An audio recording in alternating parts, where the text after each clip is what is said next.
Hello, Julian. How you doing? What's up, June? I'm glad to be here. Thank you very much. God bless you. Sure is swell to have you here. Thank you. These this reminds me of an event that I used to do. Yeah. In at Pure Nightclub. I remember Pure. At Pure Nightclub. So, being real creative, coming from New York, doing a lot of different things. Yeah. So the concept was to think about everything pure. Right. And then so I did this flyer and it had lines on it.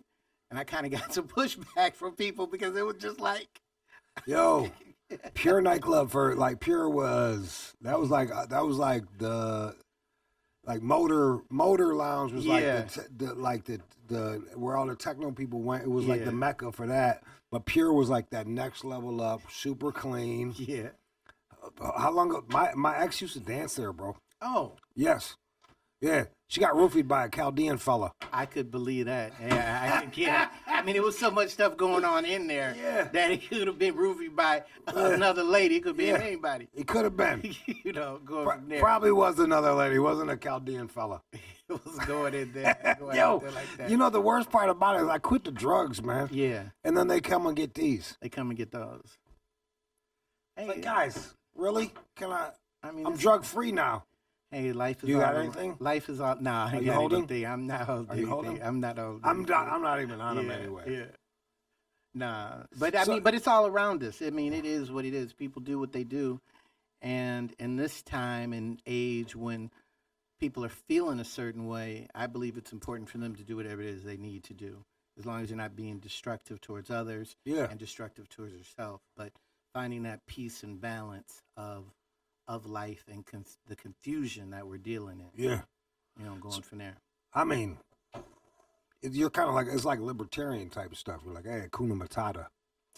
No, I mean, you got to be able to understand the world and what's going on and see how people are being interactive. Yeah. Like, I call it crossover. Okay. Being crossover, like Kevin Hart might have been in one role doing one thing at one time. Yeah. Snoop Dogg might have been portrayed as this at one time and one time. Yeah, but now you see him with Martha Stewart, crossover, interactive, The Rock on everything. So I believe if you want to be at your best level with whatever it is, you have to be able to relax, find your inner peace, and then be able to go out in the world and seize the opportunity. Yeah, I agree. Yeah, no, I hear you. I was thinking it was funny that you say that because I remember I was literally just listening to Snoop this morning, and his murder was the case because he had a murder. He had a case. Yeah. Now he's that gin and juice. Yeah, now he's like he's not doing murder was the case. I'm like, wow. Ice Cube was the same way where it was like, Cube, and then are we there yet? Like crossover. Yeah. And Detroit is being crossover. How do you fit into what's going on? Are you going to be crossover as well, or are you going to be on one side as well? You were a New York cat that decided to come out to Detroit. When did you come out here? No, I'm from Detroit. Okay. But used to live in New York, and I lived Whereabouts? in New York. Well, I stayed in the Bronx. Yeah. I stayed in Manhattan. All right. I stayed in down on Houston Street. Yeah. And so it's about over 6 years. Okay. And I worked with this company I worked for the state of New York, where I was the youngest person ever hired into the state of New York's real estate division, managing all 5 boroughs of New York City with property management. And what did that entail? Well, they redid, right before they redid the West Side Highway. Okay. It's called Route 9A. All right. It was about going into the property places, the owners, talking with them, negotiating stuff, getting inventory. And one of the craziest places we went into, there was like an SNM Club. And it was like what streets was that on? It was on Notorious. It was in the and it's been so long, and right. my memory's a little funny now. My hair's cut short, but there's a whole lot of gray up here. Yeah, you should. Yeah, but you got here, man. Like, you better go great and go bald, bro. So you said it's an S&M club. Yeah, it was all dark. Yeah. They had videos. It was probably like Puffy's place on steroids. Doing like all dark. It was seats, chairs, black. But they had video cameras and tapes going on, like, and you just be like, wow. I remember going in the SNM Club. I was living over there. I was there after you left. I was like that second wave once it got corny. Yeah, Like, yeah. I got there 04. Like after the planes ran into the buildings, the Yeah, planes. yeah. Yeah. I remember going to a club and I was like, there was a tall lady. And I was like, that's a tall lady. I didn't say lady, but like, that's one tall bitch. Yeah. And then I walked over there and she was standing on a fella. She just was, this guy was just sitting there getting stepped on for like the whole fucking night. I was like, it was some S&M spot down in Lower East Side. Yeah, New York was, so we used to do events for music events, and like Puffy would be there, Biggie would be there. We did stuff for Vibe magazine. When you saw Puffy, did you say, hey, this guy could rape Justin Bieber? When I saw Puffy and I talked to him, I was like, and it was just like only, I had like a couple interactions with him. Allegedly. And one time he came into the club and that we were hosting an event and he had his people, and I was like, can you control your people, make sure they don't get off the rails. Was this before they even got off the rails? Yeah, I mean, this was back before 2004. Yeah. This was when he was really starting to blow up. Yeah, at the top of his thing. Go at the top. So he was like, I can't control what people do. And control Justin Bieber. Yeah, and that was it. That's not cool. And then we wound up going to his maybe his 30th birthday party. Yeah. At Justin's, and Donald Trump was there. Get out of here. Yeah. So you got to see you're like hanging out with all the future headlines. Yeah. Wow. Seemingly. So, that was like real interesting at the time, because he was just real estate, but this was when Puffy had Justin's and Donald Trump was there, and he had somebody with him, but it was just like Andre Harrell. It was like a whole bunch of different things going on. I remember when I left Michigan and went to LA and then went to New York and then went back to LA, but there was a part of me that felt like such a kind of podunk country. Like, I didn't realize, I felt like we were way more country than I thought we were. Yeah. And then I learned things along the way. I kind of became cultured. What did you pick up from being in New York? What were you able to take from New York and bring back to Detroit? The pace, the speed, the mindset. Yeah. Just being proactive. My mom told me, there's nothing for you in Detroit. Don't come back to Detroit. Mm. And I was like, New York was just so much. It was a wonderful place, a wonderful opportunity. I mean, they'd have concerts in the middle of Manhattan just with, big stars just singing, just things that and winter in New York is just beautiful and crazy. It's just, New York is just a wonderful place to be. And, but I also traveled out to LA and stayed in LA a little bit. I was in, Redondo Beach. Yeah. Redondo Beach. That's below Venice for anybody that's trying to get an idea. Yeah, and it was, I just kind of was hanging out with my sister, and it was just really kind of laid back, but it was just a little too spread out for me from coming from New York. Yeah. Yeah, it's like congested Detroit, like it's spread out like Detroit, but congested. Yeah, exactly. I used to be able to tell you, like when I was in LA, like I could tell you where you were just by the people. Like if you're by Jews, you're in the West Side. South is black people. East is Mexicans. Like I just it's super segregated and spread out and then congested. Yeah. But whatever, man. Like, people, like, I'm not putting a judgment on it. I remember in LA, kind of to your point about the speed of things, right? Yeah. I remember in LA living in kind of in some old guy's apartment building that hadn't really fucked with the rent. You know what I mean? Right. Like, he was some old timer. Shit's already paid off. Yeah. He's charging a fair price. And it was so cheap that nobody hustled. And I feel like that's kind of Detroit. That's us. It's like a lot of times it's like it's man. I got buddies out here, man. Like I remember when the Ramada is the Ramada still going? Like they were living in the Ramada. Right. Dirt cheap. Right, they might work right. 2 days a week. Right. They're real talented, Right. but they never have to put themselves out there. Right. In New York, you got to make that rent, bro. Like it's high out there, New man. York, I just New York versus Detroit and what's going on and just being in Detroit and the opportunities that you can make here and the things that you can do is just the world is wide open to you. But it's cool to travel and it's cool to be out of Detroit to see what's going on. But Detroit, of course, has its challenges as well. Yeah. Like in a minute, somebody would be like, well, Detroit is dangerous. Well, I mean, where are you going that Detroit is dangerous? Anything can happen at any time, anywhere you go. Yes. And, by that standard, Detroit is just another city like any other city. And going from there, I mean, you have your highs and you have your lows. I see you opened a business. Yes. I opened 2 businesses. Really? Well, all right. So I know the shirt says means see you tomorrow. Yes. I've heard of see you next Tuesday. That means see you next Tuesday. Yeah, that lady's a real see you next Tuesday.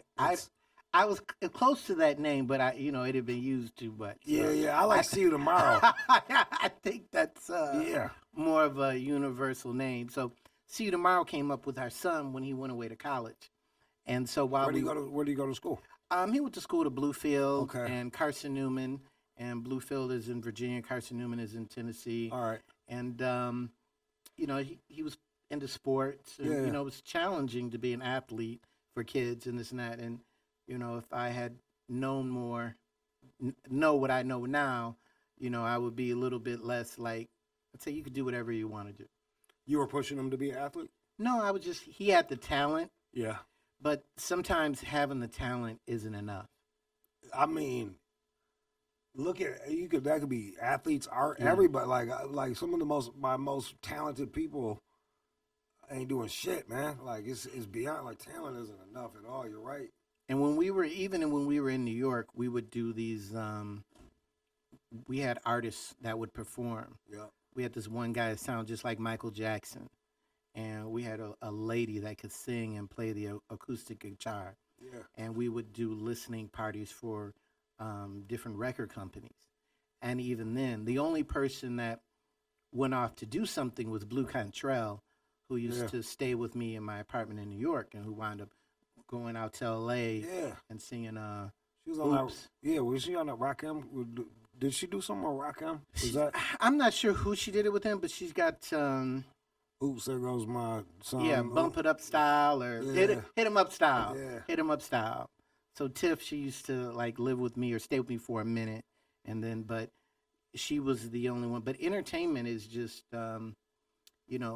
it's challenging. It's very challenging. But I derailed your thing. You said your son. Oh, so since he was, we were doing the Pavlov's dog thing. Okay. And so instead of saying goodbye, we'd say, see you soon. So we kept that closeness going. Because there's nothing better than when you see somebody you really care about, like your mother, your father, your sister, your brother, you'd be like, I'll see you tomorrow. Yeah. I'll see you soon. Instead of just saying bye. Bye is just like, bye. All right. Yeah. Talk to you. Yeah. Take care, But I'll see you soon is like, It's kind of a positive affirmation you're leaving out. Yeah, it leads into a deeper connection. And then so we were doing it, my wife and I were doing it and saying that over and over again. And one day he said, okay, I'll see you soon, or I'll see you later. I'll see you. And I was like, he got it. I'll see you tomorrow. He caught it. Yeah. And then so see you tomorrow is just a loving term that you give to people to, I really want to see you again, or I'm looking forward to seeing you. But people come in the restaurant and be like, I'll see you tomorrow. And we have people that come every day to get certain items and going from there, which is being self-taught and having recipes that people enjoy we're just humbled by all the success and all the TikTok videos and all the reviews that we get, that the positive reviews, and we just kind of go from there. How long have you guys been open for? Going on, well, it'll be 3 years in November. So you guys got it. And this gentleman's, doesn't your girl go to, was you say your girl went there or not? Yeah. We go there all the time. Yep. I know, you go, all right. Well, we get it delivered. Oh, okay, yeah. Grubhub or whatever. Am I dating myself with Grubhub? Or No, it's still, we got, yeah. Grubhub is still alive and kicking. All right, yeah. Big shout out to Grubhub for, So actually, let me. I remember everybody was complaining about Grubhub. Like, remember when there was a shutdown? Everybody was like complaining about the gouging. Yeah. I don't understand. Like, what are they supposed to do? Like, deliver shit for free? Like, I don't get it. Like, I mean, they have a markup on everything, and we used to be able to just have people deliver or order right from our website. Yep. But you wouldn't have believed the amount of fraud that people use. So people would order right from our website, use the card to order right from our website, and then we get charged back. And they would say they didn't order the food, and this went for like thousands of dollars. How much money worth? Because there's a lot of scams, credit card scams. Yeah. What would you? How much? Like a year's worth of credit card scams. How much would that add up to be? I mean, at that time when we were going through it, I mean, it was probably, because we stayed on top of it and we caught it, it might have been $5,000 to $10,000. That's crazy. But now, because of how we do things with just going through DoorDash, Grubhub, and Uber Eats, and we don't take call-in orders because we make everything like fresh to order and going from there, and we make it.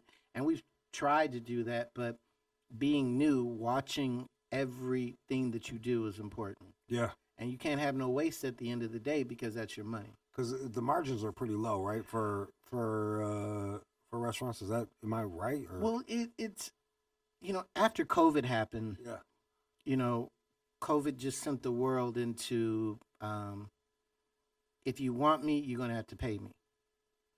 And I don't think the world was ready for if you want me, you're gonna have to pay me. Right. So when minimum wage just jumped up, it didn't go along with the price of goods and everything else. Yeah. Which then created, if you're at Amazon making $10 an hour, or back then, and everything was like that before COVID, now you want $18. I can't get nobody to come to work unless it's $18 because we got so used to that government money. I was about to say, you're staying at home. You're competing. They made small businesses. The government made you compete against them. Like, how are you supposed to do that? I think that eventually, if you're looking at the big picture, the places like Amazon or any big chains like that are going to be really controlling the world. Like, that's what it looks like. You're going to have these places like spin off Amazon pizza and hot dog and garbage that people are going to be eating and feel fulfilled because I spent $5 on a slice of pizza, a pop, and a pretzel stick. Yeah, I know, man. And just kill themselves. There's a mentality, right? It's funny that you said that. There's a mentality where if I put if I took some plastic shavings and styrofoam and covered it with mustard and put it in a wrapper and sold it to somebody at Walmart for $3, they'd be complaining about your meal like, $17, man. Yeah. I can eat this bowl of shit for $3, man. Exactly. Fuck him, man. Exactly. My Walmart fucking mustard covered shit and die of a lose a nut. Like, that's where we're at now. Yeah. And how do you how do you explain to somebody that, like, just because a place is selling you something, it doesn't mean they like you, and then it doesn't even mean it's good. And like some deals are bad deals. Like, some deals you're killing yourself, man. Well, I think we have a Detroit mentality where we're so used to these getting shit and eating shit.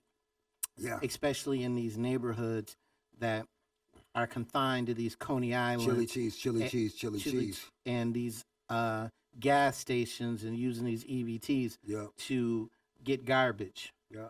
And then when they get some good food and it's like, oh, but I get a large house salad. Yeah. oh, and for $6, let's just say hypothetically, but the large house salad is filled with iceberg lettuce, which has like no nutrients, is the cheapest thing in the world, and your salad is filled with iceberg lettuce, and then you've got a little bit of garnish on top and going from there. And then you're happy because you've got this big plate of non-nutritional shit. Yeah. And you're like, oh, wow, look at this. I can eat non-nutritional shit for 2 days. Yep.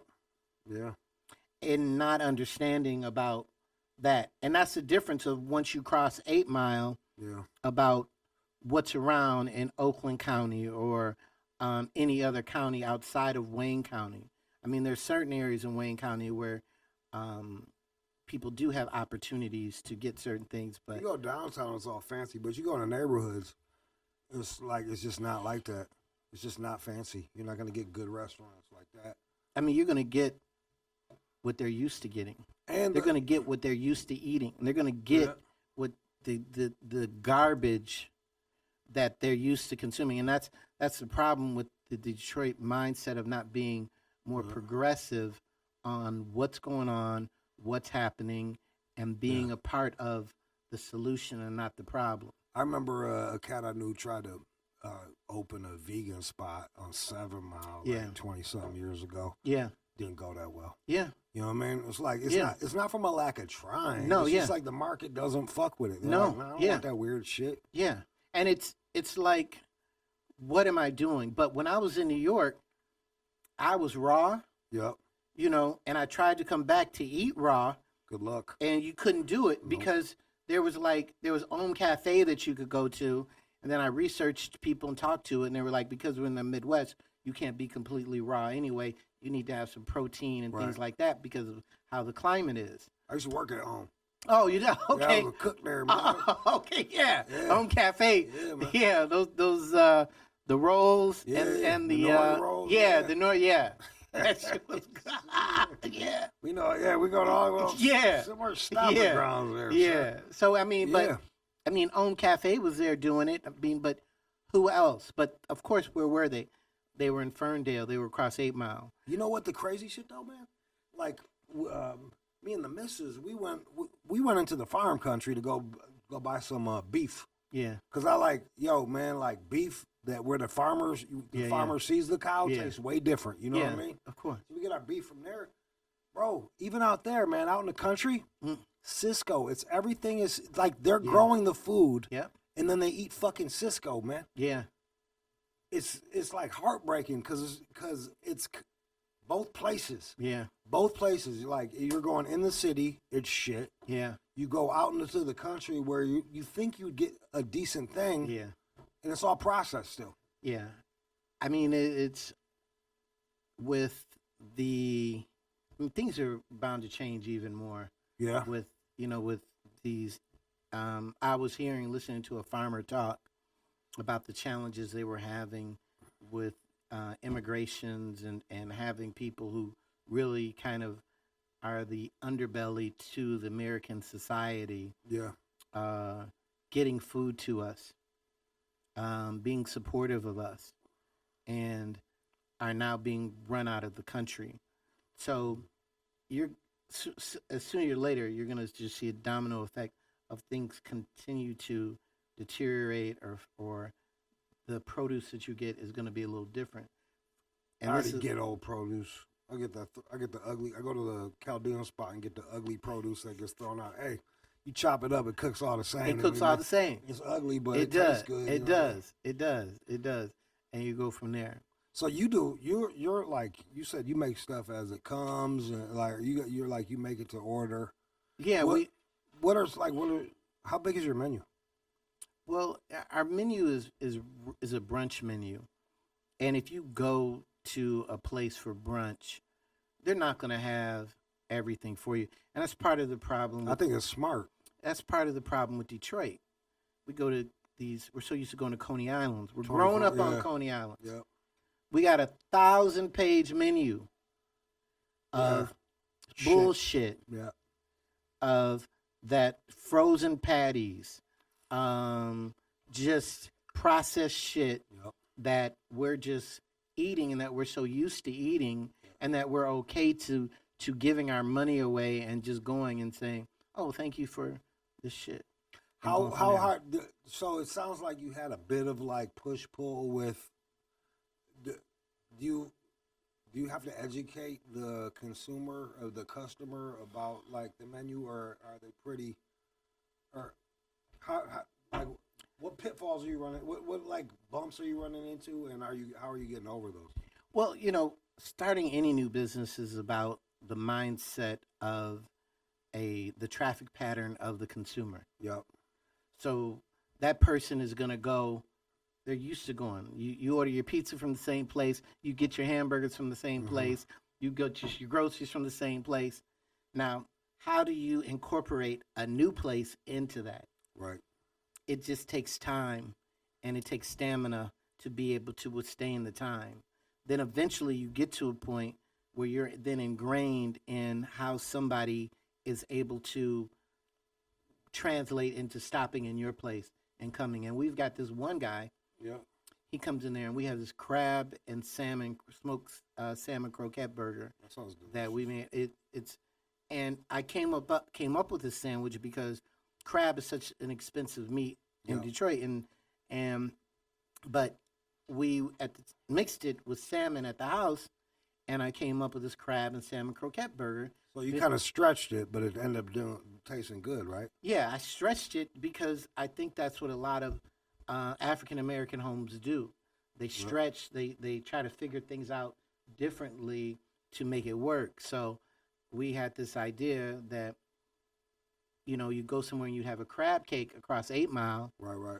And because, it's like, unless you down at Joe Muir's and getting your 20% gratuity tacked on with your food and still getting subpar service, and then you can't get a crab cake at a Coney Island of no real importance or no real feeling or this and that. Not my knock on Coney Islands because Man, I you been grew up going on in Coney on this Island. guy hates Coney Island. Nah, I love Coney Island. Why you hate these Albanians, man? Nah. Give them a break, man. Get off their neck. No.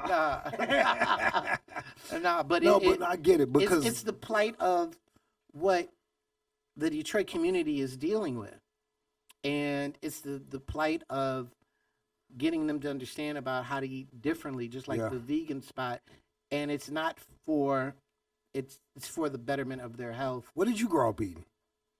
I grew up eating the same bullshit garbage. How did you end up in New York with a raw food diet? One of my partners that was in entertainment, Jay Norris, who is now his company is Guest, and he's doing software for restaurants and retail. Okay. And so the opportunity of what's in front of you. You have so many different people providing different foods that you're able to go at. And this raw place that we went to was in Harlem, actually. Okay. It was like raw pizza. It was just, that was like, and it was just all dynamic. And from working at Om Cafe, when you eat raw natural food, you don't have to eat that much because it fills you up. Yeah, kind of, and you kind of get. I was actually working at a raw place out in LA. Like I'm a hippie kid, so like and you'd eat it and you feel like a little buzz. You feel like it's like cum power. Yeah. 100%. Like, and then, but the challenge of going to the left, going to the right, going here, going to Om Cafe when I'm in Detroit and I need to eat something. So where am I going? I'm going to McDonald's. I'm hitting Popeyes. Right. I'm hitting KFC. I'm hitting Burger King. I'm hitting them all up because this is what is there for me, and this is what has been there for Detroit. But it seems like now, because of all these jobs being $17 and $18 an hour, they're closing up because they don't want to play people within the community to run these places. It seems to me like, look, bro, I feel like what they did with that shutdown was to purposely put the squeeze on smaller businesses and make it where now small businesses they made money not worth shit. And then they made small businesses, they're competing with people that were getting free money from the government. Yeah. So you're having to pay money to the government. Yeah. with your taxes, and then they take that tax money and become your competitor. I mean, well, not only did they get that free money, but they got that free money and they bought Lamborghinis and Porsches and BMWs and upgrade their houses and this and that. But still, while Detroit suffered because Detroit did it to himself. Yeah. Man. It's like, yo, man, they broke. I go to they clear out clear out apartments and storage spots. Man, I bought this one. There must have been $40,000 worth of Dior and Chanel boxes coming out of a stripper's crib. You know what I mean? Like it was like, bro, how? Like either you're selling dope or this is some PPP shit because none of this makes sense. Yeah, I mean, people, in Detroit find a way. Yes. I mean, Detroiters are resilient. Well, then, if you think Detroit is resilient, which I agree, They're resilient. These but cats, I think it's like I don't think they're interested in eating this food. It's not like the world is against Detroit. Detroit wants Coney Island, man. So so it's like you're in here and you're showing them a new way, and I think that's beautiful, dog. Like I think that's what needs to happen. It's like, yo, bro, like no one, who does the restaurants in my area? Oh. The people that live there. Yeah. That's it. We feed ourselves. Yeah. No one, we don't need no one to come in and like the people in the neighborhood feed themselves. Yeah, and you would think that, like opening a restaurant is definitely one of the most challenging things in the world. I can't imagine. I've ever done. And it's something that is critiqued on a level of is this line straight or enough on it or not? It's critiqued to a point of unbelievable imagination. We had a review. This guy, he was like, the food was good.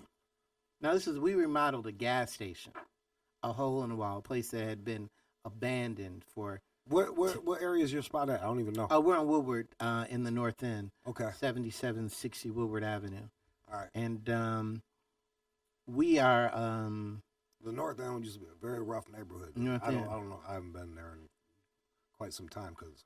And I opened up my car wash for 20 years ago. So you were. I'm like I've been in North End. So you've been doing this since forever, huh? Yeah, I've been doing it and doing business, but the people in the North End are wonderful people. And people in Detroit are wonderful people. Yeah. And I mean, I love my business. I love both of them. And but the animal of food is I got a comparison to something else always, all the time. So what was the review they gave you at the? Oh, the food is good. Tables are janky. I mean, what do the tables have to do? The food is good. The food is good. It's a gas station, bruh. And it's a fast casual gas station. I don't blame you. Look, it's like what are you? I mean, it's not meant to be prime and proper. And as a matter of fact, you guys close at 3, so you want people to fuck out of there. Yeah, it's not we're trying to flip tables here, guys. It's not meant to be that. It's set up like a Chipotle, Panera Bread style. You come to the counter, you get your food, and because we've got, I bet you anybody else would find it to be charming. But I mean that's what it is. I mean, the atmosphere. It sounds charming to me if you're in an old gas station. Like I would like that. Roll up door. I mean, oh come on, man, that's cool. We got a large patio with art. Yeah. I mean, it's just we have jazz playing, Herb Albert, Benny Goodman. I mean, it is just it's chill, and so, but that I wouldn't read reviews anymore. Well, reviews are a part. Sometimes you can learn from. I learn from them as well. Yeah, you know what? I guess you're right. I learned from them as well. We had this one guy came in. He said something. He left a really bad review, and was just saying, I don't know. It seemed like he was just sent there to do this, and I wasn't there. Not to say that that's an excuse, but he left this really bad review, and the people were like, "Did you see that? This and that." I was like, you know what? I understood what he was saying about that, and I get it. Like, that's a good point. As I said, I wouldn't read the reviews. I'd take it back because you kind of have to, right? And then sometimes, for me, like the things that are the most annoying is the ones that are true. You're like, oh, fuck, man, this motherfucker right, man. Let me get it. Or to be misunderstood. We're like maybe they get the crab and they get the crab in salmon, and they're like, oh, that's some bullshit. It was salmon, and it's like, yeah, motherfucker. So you can afford it because you're not gonna be able to afford the crab. Like, yeah, man. I mean, because we make it with fresh salmon and fresh crab awesome. to order that we came up with, and sautéed red peppers, spinach, and our homemade mustard, garlic aioli on a croissant bun.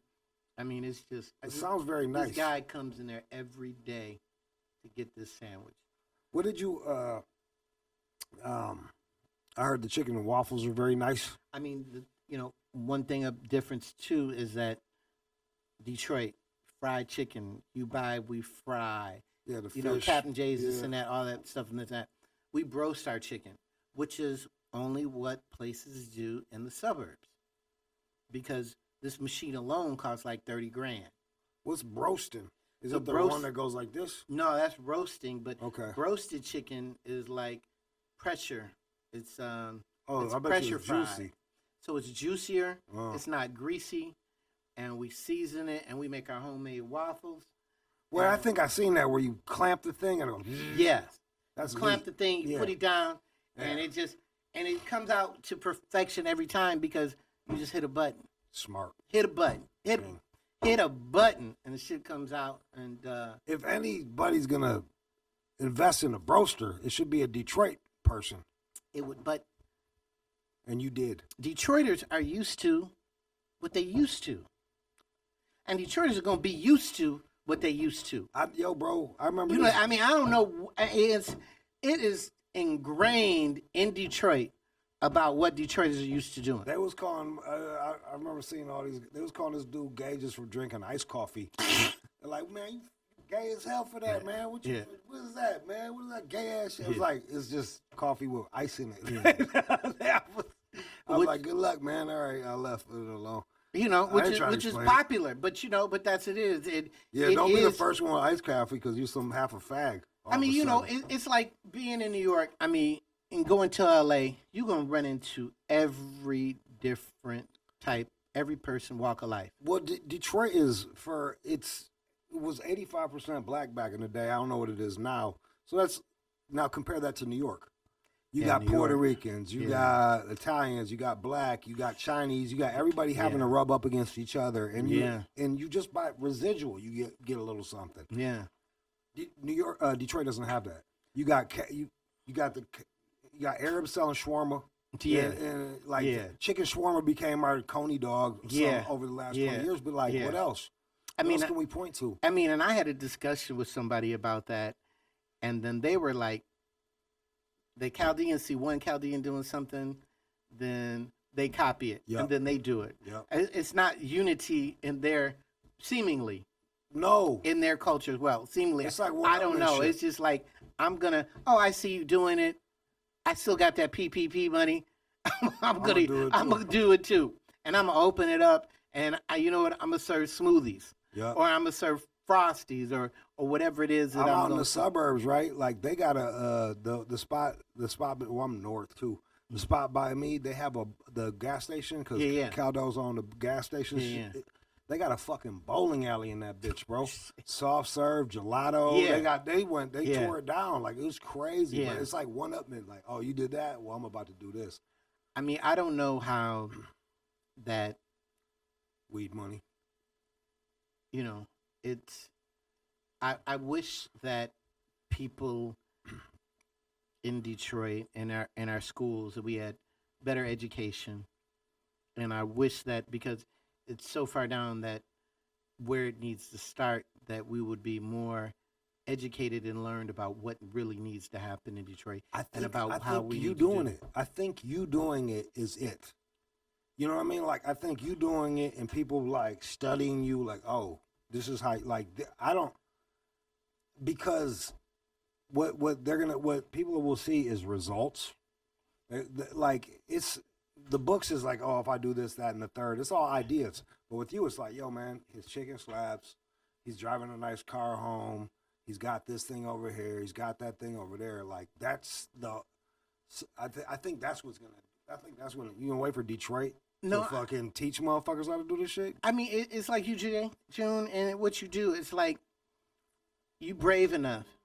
You sitting out here, and you are speaking truth and knowledge to people, or you giving your point of view to what's going on. And you know, people don't understand that somebody's point of view is important, and you don't necessarily have to agree with it, but at the same time, you should still be able to understand it, and you should be able to respect it. Right. And my point of view is my point of view. Yeah. Somebody's going to leave a review, and it's going to be their review, and it's going to be their point of view. Now, I got a guy that's 90 years old, comes in the restaurant on Saturday. 91, and they come in every once in a while, but this lady brought her dad. Yeah. And he's from Mississippi, and he came in, he got salmon croquettes. Now, when you get older, everybody knows when you get older, people don't eat as much. Yeah. And, you know, I think that we give a really nice portion on our plates and this and that. Yeah. He finished his plate and came up and ordered 3 more salmon croquettes.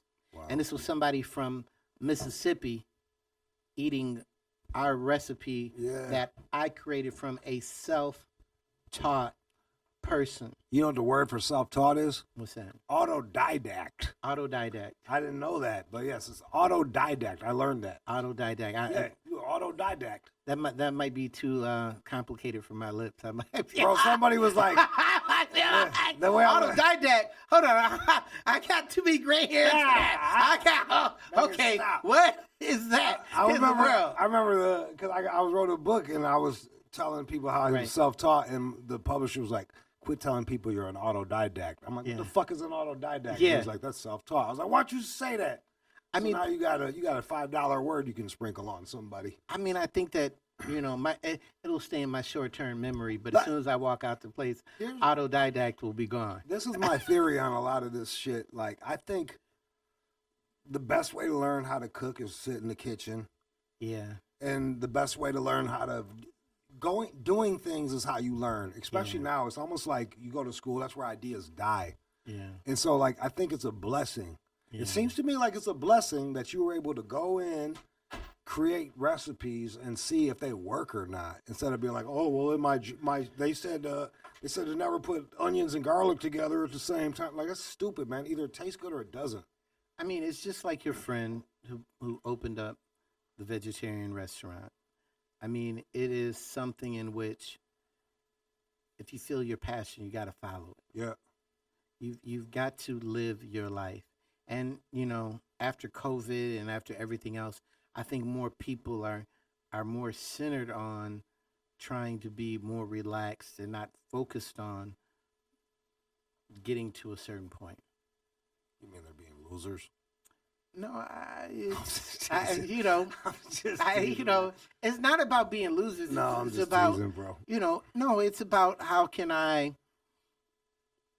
continue to do what I was doing with the less amount of energy as possible. Yeah, or it's almost like the journey or something. Like to be fair, I'm one of those. I am that loser that That's impossible. But no, it's impossible. To be real, there were certain things that I found that I was doing for a business model that I found to be soul sucking, so I stopped doing them, and it cost me money, but I'm happier. So it's just like, that's the post-COVID effect. Yeah. Now I'm happier. Yeah. I'm not doing what I'm doing. I'm more relaxed. I'm not happier. Yeah. And you know what I did with all that money I was making? Yeah, drugs. Yeah, like, you know, fucking like, I mean, like, just to cope with having to deal with all the bullshit I was doing to make the money, you get the drugs to numb yourself. So it's like. But the thing is, once you get to the point where you understand that tomorrow's the next day, it does nothing for you. Yeah. When you get down low enough where you understand that. I don't care what you drink. I don't care what you smoke. I don't care what you do, that tomorrow's the next day. And whatever problem you had prior to that is going to be the same fucking problem. And only thing you do is hold yourself back from really tackling the problem that's still there. So whenever I'm going through something, it's just my gut won't allow me to do anything. I just have to just be quiet. Yeah. I just have to meditate. I just have to drink water. I just have to chill. I just have to be in a place of, I'm going to get through this, because I don't want to wake up the next day and being lethargic and being not my best. And being a leader, when you're training people, you have to set that example to be like, what's happening? I'm here. Yeah. And this is what's going on. And it's funny that there was one story LaVan Hawkins told me. It was like this guy came up to him, and I used to take care of LaVan Hawkins' cars and do stuff, and he used to be in restaurants and stuff like that, if anybody doesn't know. So he had these 2 Rolls Royces, and a Rolls Royce Bentley. But he said, there was a guy said, man, I want to do what you do. I want to be like you. I want to, have what you have. He said, okay, just meet me tomorrow at 6 o'clock. I'll pick you up from the bus stop. Guy never showed up. Yeah. It's how can you talk? How can you expect? How can you achieve if you don't show up? And the simplest thing that we have, and we come up with our own mantra, and it's just 3 simple things: get up, show up, and pray. God bless you, man. Because the devil will stop you from getting up, because we've been depressed. Yeah. And that goes along with this board that we put up on our car wash. So we have this board on our car wash, Celebrity Car Wash, where we change the quotes every day and going from there. And so with the car wash, I've been in Somerset wearing like a car wash shirt, Celebrity Car Wash, and they would be like, "You're the car wash with the quotes. I love the quotes. That's awesome. I ride by there every day." That's awesome. There have been fan pages about this thing. And so one day we put up the first quote. I'm going to tell you the first quote, which was crazy. So one day we put up, get your car waxed and detailed. Yeah. Some bullshit-ass price, $19.99, I don't know. Right. Nobody showed up and got their car waxed and detailed. No. It was a waste of time. I was going through this crazy-ass relationship. Yeah. And I was going through this crazy-ass relationship, and I said, you know what? I'm probably going to do what June might do. I said, put up on the board, love is a severe mental condition. And this guy told me, and this is when I understood that the sign worked. This guy pulled over, he stopped, and I bumped into him. He was telling me, man, you're right, because when you're in love, you do different things. Oh, yeah, you go full retard. You do things you never thought you'd do. It's a severe mental condition. There's nothing wrong with being in love. No. There's nothing wrong with it. But it's just a change in your mindset about love and about what you think about. And it's a severe mental condition because you just be like, the things you think you would put up with, I'll never put up with that. And then you love somebody, like you end up putting up with shit you never thought you'd put up with, man. Exactly. Yeah. And this was when I was going through this process with this person at the time. And it was like, I don't care. I'm putting this shit up. So you were inspiring people and washing the cars, right? Like you were keeping them clean. We had people call us about trying to make a TV show just about the inspirational quotes from Canada. Yeah. And so it's been a ride, because the thing that we forget is that we are all going through something. Yeah. Nobody's life is perfect. And they might see a car wash and a restaurant or BMWs or whatever they might see, but they don't understand what it takes to be able to put it together. Like this show, sitting here, talking to random people, putting things in, communicating, seeing where it flows, seeing where it goes. Yeah. And then just being like, what's going to happen? But that's bravery. That's pretty easy with you, though, man. I had to really do shit, Julian. What, this what you talking about? This is crazy. This fucking piece of cake. No, listen, entertainment is probably one of the hardest things that people can do, and people don't even understand it. because what you have to do is you have to talk and entertain people. Well, I had that Chaldeans slipping the roofies thing. I haven't had anything good since then. I bet when you're at home, What's that? you're as quiet as a church mouse, and you just chill. He said, "Hell, okay, all right." I So mean, I terrorize him. I terrorize this poor woman. I got a hell no. I over there. terrorize. Okay. Like she look over, I just go like this. I'll be staring at her through a window. Well, you gotta real have somebody to kind of to bounce things off and go from there. Yeah, when I'm quiet, I bet you that's when this one's worried. She's probably worried when I'm quiet. Yeah. Yo, I really appreciate you coming through, man. It was like I said, like I didn't know what we were gonna talk about. You made it super easy, man, and I think it's awesome what you're doing. That time is over. That's it. We done. I gotta go to church. Oh man! All right. Yeah, I gotta drive back to the suburbs. Great White North. I'm gonna be over there in the church, man.